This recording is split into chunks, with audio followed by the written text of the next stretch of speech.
বরিশালে খোলা বাজারে খাদ্য সামগ্রী বিক্রির আওতায় প্রতিদিন প্রায় ৪৫,০০০ মানুষকে আটা ও চাল বিতরণ কার্যক্রম শুরু হয়েছে। একই সাথে খাদ্য বান্ধব কর্মসূচির আওতায় ৪ লক্ষাধিক পরিবারকে ১৫ টাকা কেজি দরে ২ মাস ৩০ কেজি করে চাল বিতরণের পাশাপাশি টিসিবির ফ্যামিলি কার্ডের মাধ্যমেও অন্তত ৪ লাখ পরিবারকে একই দামে চাল বিক্রি কার্যক্রম অব্যাহত রয়েছে। এসব কর্মসূচির কারণে চালের বাজারে ঊর্ধ্বমুখী প্রবণতা নিয়ন্ত্রণ সম্ভব হচ্ছে বলে খাদ্য বিভাগের দাবি।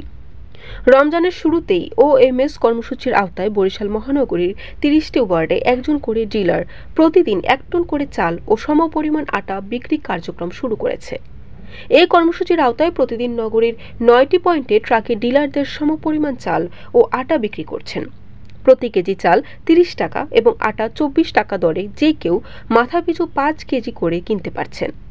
ওএমএস কর্মসূচির আওতায় মহানগরীর ৩০ জন ডিলারের বাইরে জেলা সদরে ৬ জন এবং উপজেলা সদরে ২ জন করে ডিলার প্রতিদিন ১ টন করে চাল ও আটা বিক্রি করছেন।